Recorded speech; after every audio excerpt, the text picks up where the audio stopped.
madaxweyne ku-xigeenka Somaliland ayaa maanta qada sharaf u sameeyay odaya dhaqameedka gobolka Awdal caasimada gobolka Awdal ee Boorama isaga oo sameeyay qada sharaftaasi loo soo afjaro khilaafkii dhaqameed ee dhawaan ka taagnaa gobolka Awdal wakan wariyaha nooga soo waramo aalaba gobolada Awdal iyo Salal Cabdifataax Axmed oo umurtaas goobjoog ah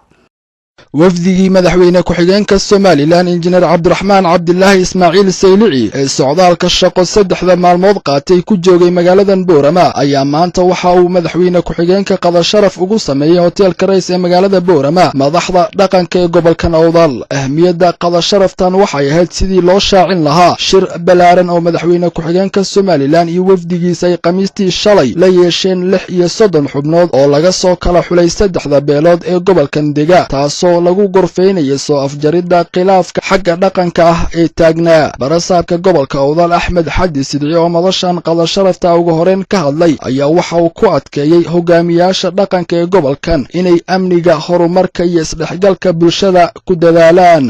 rag wuxuu ku heshiyo oo ka doodo oo la isku khilaafo aakhirka meel la isku geeyo gunaanadkaasi ma taalo wax ka dambeeya waxa weeyaan kaasaa lagu gacaya kaa lagu heshiiyey ee madaxweyne ku-xigeenka hortiisa kaga heshiinay ee aan ku garnaqsanay kaasi daba furiyo male Boorama waxa weeyaan the McNamara of Somaliland waa halkii ay ka dhalatay Somaliland halkii ka dhalatay runtii maalintaan halka la wareegayay waxaan ballan qaaday inaan halka ka dhiso taaladii nabadda wasiirka duulista iyo hawada Somaliland Maxamuud Xaashi Cabdi oo isna madashan ka hadlay ayaa waxa uu si weyn ula dardaarmay hogaamiyaasha dhaqanka ee gobolkan wixii xalay isla qaadatay ee wanaagaha ee walaaltinimaha ee gacantooyaha ee garowshiyaha ee gudoonaha yaan la bogani yaan laga noqon meel biiro jooga waa dhaqanko haddii rag wax kala qawado oo wax kala tirsado xaajo dhex la dhigo la isu garaabo la iska dhaaliyo wixii dhacay guddoonkeedu wuxuu ahaa in arrinkaa ugaaska aad meel iska wada taagtaan meel u baxdaan u xeer samaysataan u xoolabadsataan idinkoo oo wada jira ugaaskaa wada gelbisaan aad meel qura ku sumataan arrinku saasuu ahaa markhaati ilaahay waa maxalinkaa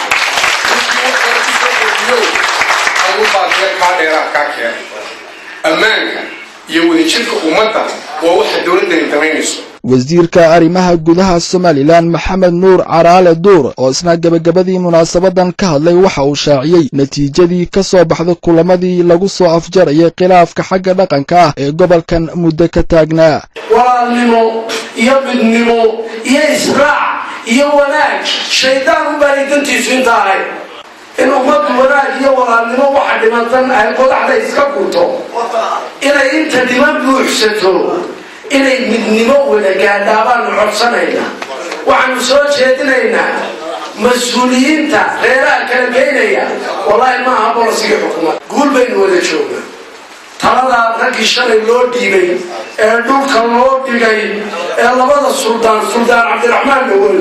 iyo Ibraahim Jaamac Samatar u horeeya sidoodii haw qaada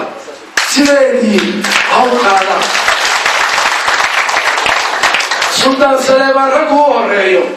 ee shalay talada dhigay yana halkeedii haw daaya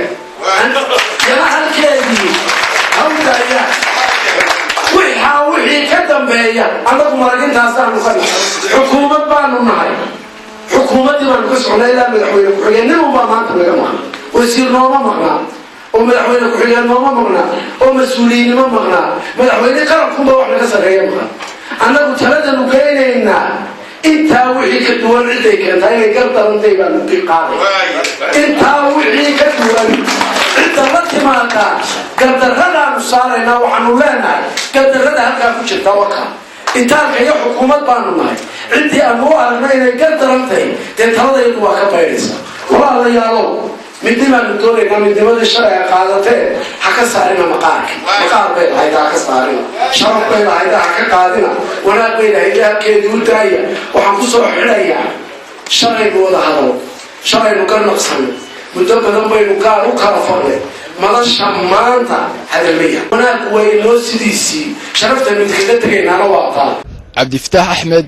Somali Channel magaalada Boorama